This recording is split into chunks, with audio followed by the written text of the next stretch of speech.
Ministro Edson Fachin nega reenvio de acordos de colaboração de Joesley Batista PGR para revisão. E você vai ver também. Supremo Tribunal Federal decide que votação sobre candidatura sem filiação partidária terá repercussão geral. Ministro Luiz Fux nega habeas corpus a Carlinhos Cachoeira. Presidente e assessor do COB já estão na cadeia pública no Rio de Janeiro. Nos 29 anos da Constituição Federal, Supremo e Câmara dos Deputados assinam protocolo para dar prioridade a temas constitucionais. O direito constante da Constituição não é aviso, não é proposta, não é sugestão, não é conselho, é lei. E lei é feita para vigorar plenamente. Essas e outras notícias agora, no Jornal da Justiça.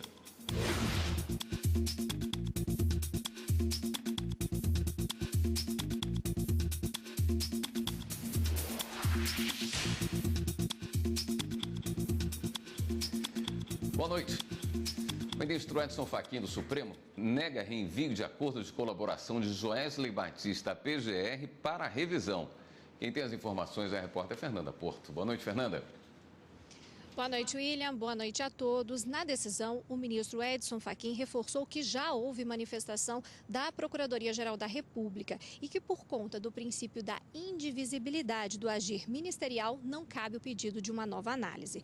Nesse caso, uma nova manifestação da PGR fica a critério da procuradora Raquel Doge. O pedido de reanálise da colaboração premiada foi feito pela defesa do empresário Joesley Batista.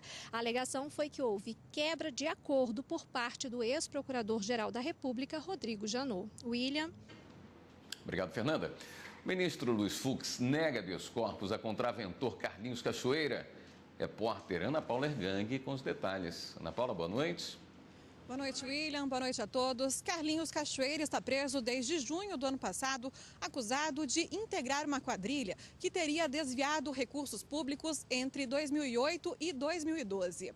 A defesa entrou com pedido de liberdade aqui no Supremo, alegando que não estão mais presentes os requisitos da prisão preventiva. Mas o ministro Luiz Fux negou o pedido, alegando que o habeas corpus deve ser analisado primeiro pelo Superior Tribunal de Justiça e que não há nenhuma ilegalidade que justifique a atuação do Supremo nessa fase do processo. William. Obrigado, Ana Paula. O Supremo Tribunal Federal decidiu dar repercussão geral à matéria que vai analisar futuramente a possibilidade de candidaturas avulsas, ou seja, sem filiação a partido político.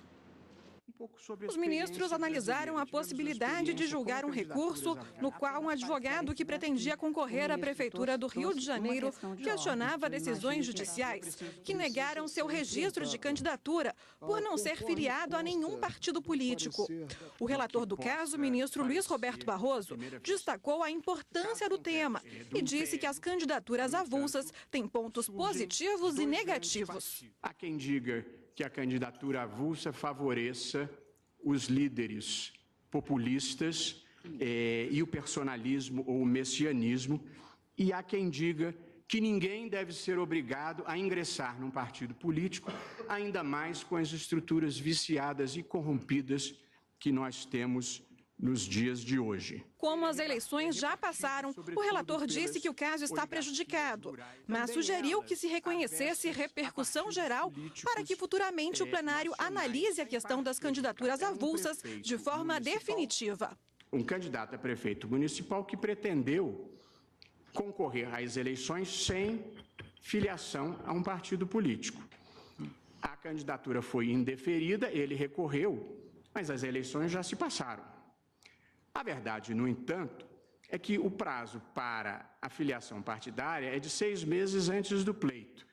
Dificilmente uma questão envolvendo candidatura avulsa conseguirá chegar ao Supremo sem estar prejudicada a tempo de nós nos manifestarmos. Portanto, eu estou me valendo de precedentes e me valendo da possibilidade do Código de Processo Civil e, a despeito do caso concreto, trazendo a questão jurídica em si para ser debatida. De modo que o que eu estou fazendo é dando provimento ao agravo de instrumento e propondo ao tribunal o reconhecimento de repercussão geral ao tema. Todos os ministros concordaram em dar repercussão geral ao caso. O tema se mostra impregnado de altíssima relevância jurídica e política, busca,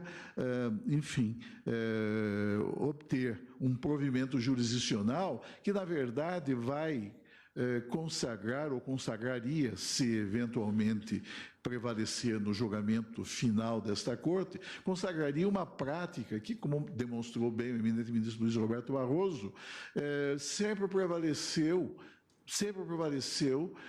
no direito político brasileiro e, em particular, no direito eleitoral. Em nada altera a minha convicção quanto à repercussão geral em acompanhar o voto de Vossa Excelência na questão de ordem, reconhecendo a repercussão geral, especialmente porque um dos pedidos feitos foi que ou se provesse o recurso ou se desse inicialmente o provimento judicial para aquela eleição ou para uma subsequente. E, neste caso, portanto, numa sequência de ideias. E, dada a importância da matéria, que transcende o interesse das partes, e como não estamos a cuidar da matéria de fundo nesta passagem, voto no sentido de acompanhar a atribuição de repercussão geral ao tema. Na ação, o advogado argumenta que o Pacto de São José da Costa Rica não proíbe as candidaturas avulsas, mas o ministro Ricardo Lewandowski ressaltou que os tratados não estão acima da Constituição. A Corte tem uma jurisprudência muito sedimentada no sentido de dizer que os tratados internacionais não podem ser confrontados com as normas da Constituição. A filiação partidária é condição básica para... Tanto é que se fala em condição de elegibilidade.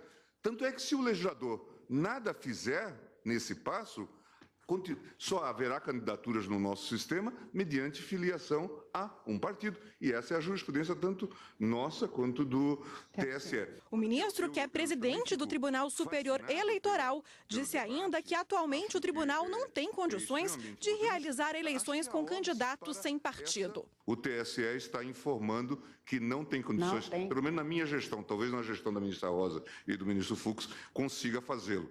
Mas não na minha gestão, eu estou então informando publicamente que nós não temos condições. Todo o modelo está calcado em eleições ligadas a partidos políticos, né?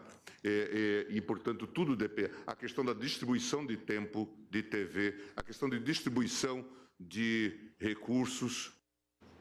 A Justiça do Piauí determinou nesta quinta-feira a prisão preventiva do pai do menino de 13 anos encontrado debaixo da cama de um presidiário na madrugada do último domingo na unidade prisional Colônia Agrícola Major César Oliveira, no município de Altos. Ao se apresentar à delegacia em busca de informações, Gilmar Francisco Gomes foi preso. A Justiça negou o pedido de prisão da mãe do garoto. Ontem, a Vara da Infância e da Adolescência retirou a guarda do menino e de 3 irmãos dele e da família.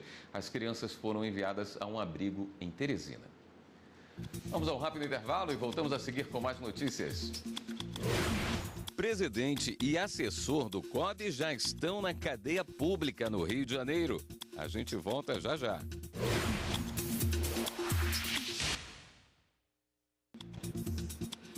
O presidente do Comitê Olímpico Brasileiro, Carlos Arthur Nussmann, e Leonardo Griner, apontado como o braço direito dele, foram transferidos agora à tarde para a cadeia pública José Frederico Marques, em Benfica, no Rio de Janeiro. A repórter Fernanda Porto está de volta ao Jornal da Justiça com as informações. Fernanda?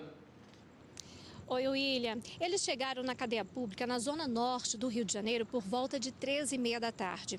Segundo o Ministério Público Federal, o pedido de prisão foi decretado depois de tentativa de ocultação de bens no mês passado, quando a polícia cumpriu o mandado de busca e apreensão na casa de Carlos Nussmann.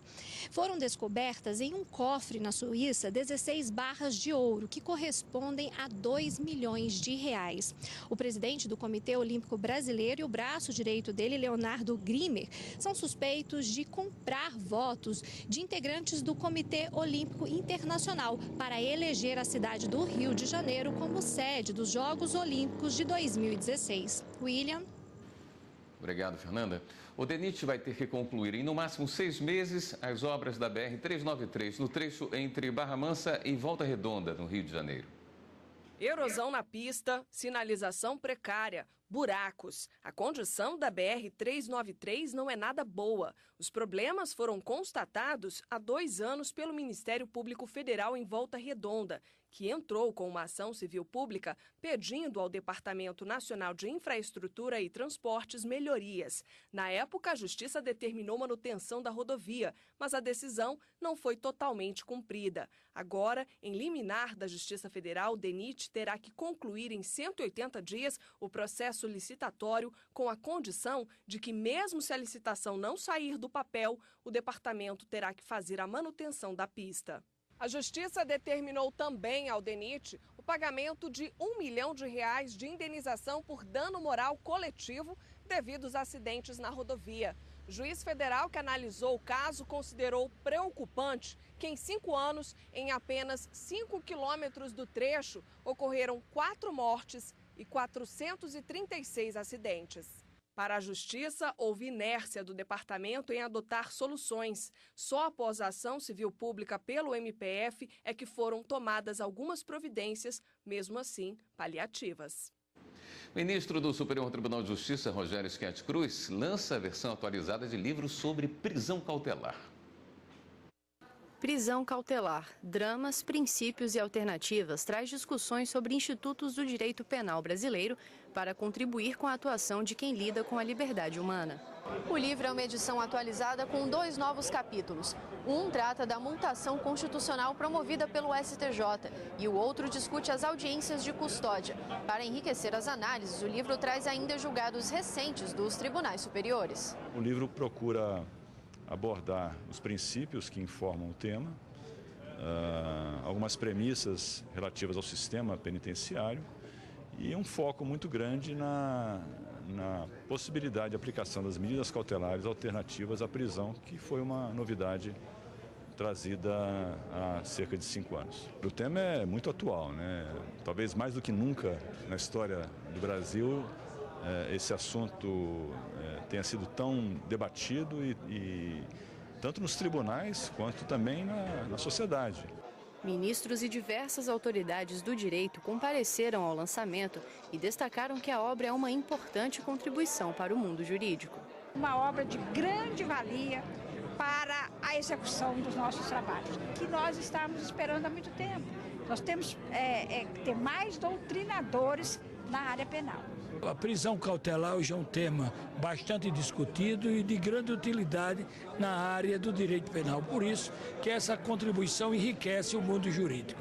No livro, o ministro Rogério Schietti defende que existem meios igualmente eficazes e suficientes para cumprir o papel tradicionalmente destinado às prisões cautelares, mas com menor custo individual e social. O ministro Rogério foi muito feliz em lançar esse livro, até porque ele vai conciliar a experiência dele como Ministério Público e a experiência dele já como julgador. Eu tenho certeza que já é um livro fadado ao sucesso e estou muito feliz que o ministro Schietti esteja compartilhando isso com todos os que atuam na área do direito penal. Vai servir para orientar professores, estudantes, advogados, juízes, inclusive a nós, seus colegas aqui do STJ.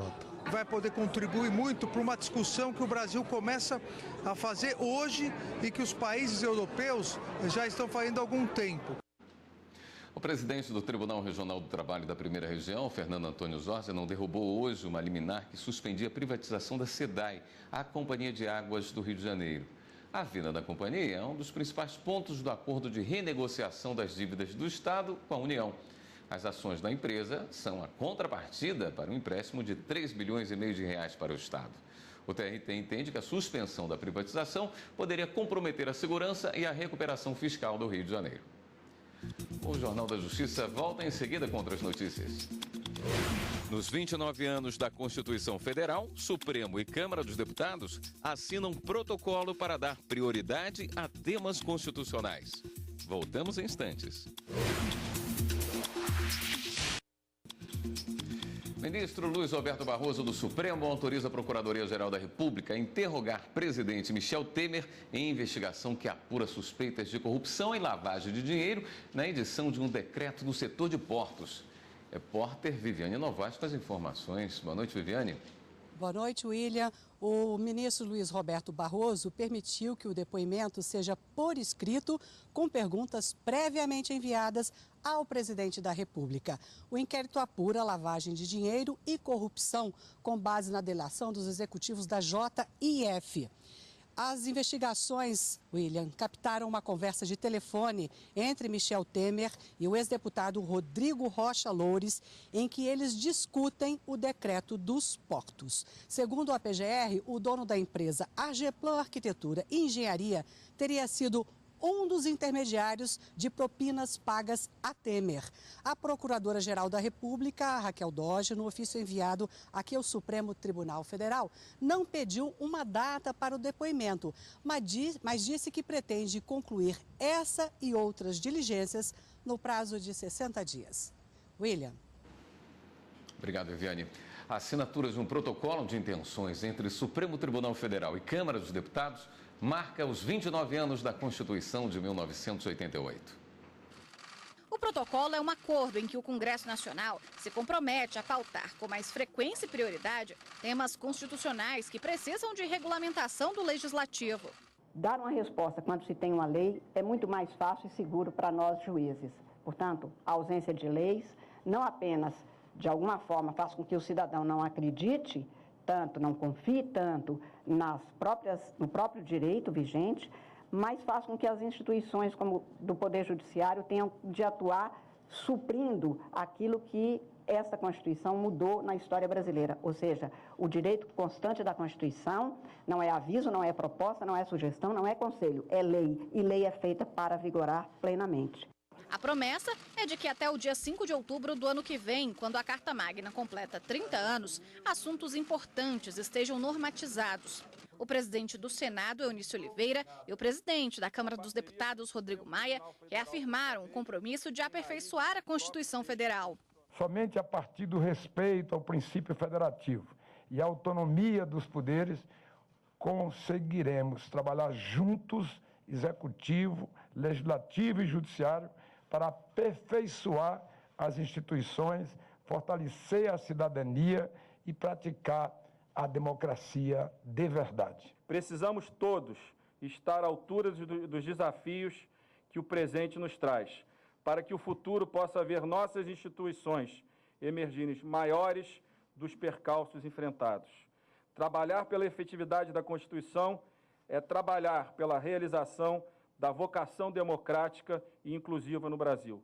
Mas fora da política não haverá solução para o nosso país. O ministro Alexandre de Moraes e Gilmar Mendes, do Supremo Tribunal Federal, acompanharam a assinatura do acordo. No sentido de se fazer um levantamento, e aí o tribunal poderia ajudar, quanto às matérias que chegam aqui e que se repetem, mandado de injunção, ação direta por omissão, que são os casos ainda de lacunas, vamos chamar assim, constitucionais, aqueles casos que ainda não foram devidamente regulados pela Câmara e que dão ensejo a muitas polêmicas. Então, a ideia é que aquela regulamentação mais fundamental, aquela que causa maiores demandas, seja cuidada. E o Supremo, então, contribuiria para esse tipo de indicação a partir de dados concretos, né, dos próprios julgados que surgem na Corte. O evento contou ainda com a presença de membros da Ordem dos Advogados do Brasil e da Procuradora-Geral da República, Raquel Dodge. A ministra Carmen Lúcia recebeu ainda figuras importantes que fizeram parte da Assembleia Constituinte. Melhor seria que, ao invés do vice-presidente da Constituinte, aqui representar a grande Assembleia, aqui estivesse o extraordinário homem público Ulisses Guimarães, que ao elaborar a carta, ele sempre preconizava que aquela carta representaria os direitos de cidadania, reivindicados insistentemente pelo próprio povo brasileiro. A cada crise que era contornada por força da norma constitucional, as decisões dos poderes, respeitando as normas constitucionais, as soluções todas dos impasses, tratadas do texto da Constituição e não mais na porta dos quartéis. Então nós demos um passo. Eu creio até que, ao fazer 30 anos ano que vem, a nossa Constituição merecerá todas as homenagens. Com a Constituição de 88, foi criado o Superior Tribunal de Justiça, inaugurado um ano depois para garantir direitos aos cidadãos. O ministro Rogério Schietti Cruz falou sobre o assunto.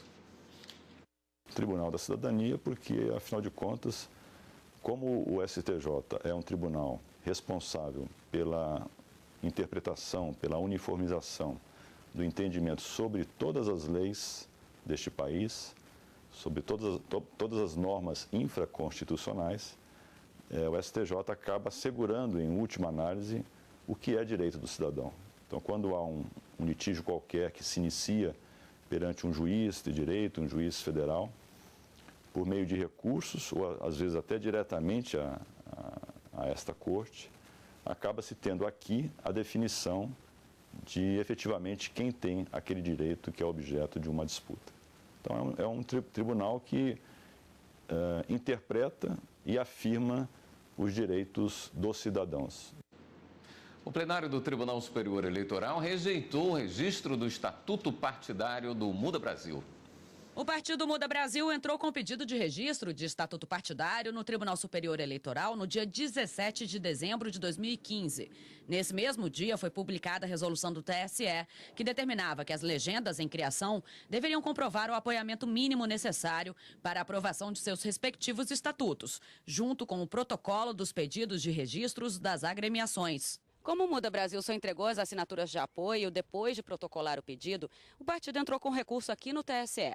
Na ação, pedia que fosse considerada a resolução anterior, que permitia para a criação da legenda a entrega da comprovação de apoio em até 2 anos depois de protocolado o pedido de registro do Estatuto Partidário. Mas o pedido foi negado pelo plenário do Tribunal Superior Eleitoral, que seguiu o entendimento do ministro Tarcísio Vieira. A alteração normativa em destaque apenas estabeleceu para o partido uma nova condicionante, qual seja, a de que o apoiamento mínimo do eleitorado brasileiro deverá ser comprovado no prazo máximo de 2 anos, estes contados da aquisição da sua personalidade jurídica.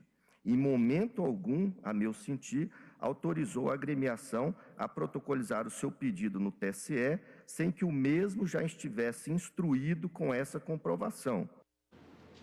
O câncer de mama mata todos os anos cerca de 10 mil mulheres no Brasil. E este mês, durante o Outubro Rosa, é feito um alerta sobre os perigos da doença e a importância da prevenção. Doar amor, enxugar lágrimas, provocar sorrisos. É assim que a Rede Feminina de Combate ao Câncer de Brasília define o trabalho de mais de 20 anos.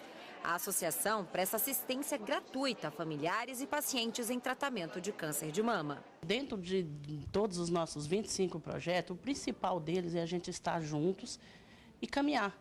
Caminhar para que ela possa ter um acolhimento, um atendimento, autoestima, né, dentro da necessidade de cada uma. E é muito legal, é muito bacana ver a transformação dessas mulheres que nos procuram. Em parceria com o Hospital de Base, a rede atende cerca de 100 mulheres por dia nos mais de 25 projetos que realiza. Acolhimento, acompanhamento psicológico, artesanato, doação de lenços e toucas, confecção e distribuição de perucas e entrega de próteses externas. São alguns dos projetos da rede, que para isso conta com 240 voluntários. Gracimeire conhece o trabalho há 5 anos, desde que iniciou um acompanhamento no hospital. Ela garante que a ação é importante e já pensa em fazer algo a mais. Acho muito interessante, acho importante e muito bonito também o trabalho delas por serem voluntárias, né? Que eu estava até perguntando para ela quais são os dias, né? Como que a gente pode fazer para ser voluntária também, que eu quero participar. Uma das ações da Rede Feminina aqui no Hospital de Base é o Bazar Elefante Rosa, que já funciona há mais de 10 anos. Aqui os pacientes que circulam todos os dias pelo hospital vão encontrar roupas femininas, masculinas, infantis, calçados, livros, acessórios e tudo que é arrecadado aqui é revertido em benfeitorias para as pacientes em tratamento de câncer de mama. E é aqui no corredor 5 do ambulatório que essas mulheres encontram apoio, amor e motivação. Eliane descobriu o câncer de mama no ano passado e desde então está em contato com a rede, de onde ganhou a peruca que usa desde que perdeu os cabelos por conta da quimioterapia. Nossa, fundamental. Eu, particularmente, eu estou levando tranquilo, mas eu já vi muitas pessoas que têm mais dificuldade e elas apoiam muito. Eu já vi muita gente aqui, histórias de muitas pessoas assim, muito agradecidas mesmo. Eu sou uma dessas pessoas e sei que tem quem agradeça muito mais. A peruca doada a Eliane faz parte de um dos projetos da Rede Feminina que precisa de cabelos naturais para fazer as perucas. Uma parceria com o STJ, que durante o mês de outubro vai recolher doações de cabelo, ajuda na confecção das mais de 40 perucas que a associação entrega a cada 3 meses. Vera conta que a iniciativa do tribunal é muito importante para garantir a continuidade desse trabalho. Essa parceria com vocês tem, assim, ajudado a gente muito. Não só no cabelo, mas como material higiênico, como roupa para o bazar, né? Tudo aquilo que o paciente precisa. E a gente só tem que agradecer, porque são parceiros, assim, que faz a gente continuar aqui lutando para ajudar essas pessoas. Para a presidente do STJ, ministra Laurita Vaz, as ações do Outubro Rosa são muito importantes. Estamos fazendo a segunda campanha com muita satisfação, com muito mais força na luta do câncer que vem alarmando as mulheres. O Jornal da Justiça fica por aqui. Outras notícias do Judiciário você acompanha amanhã, 13h, no Jornal da Justiça, primeira edição. Uma boa noite para você e continue aqui na TV Justiça.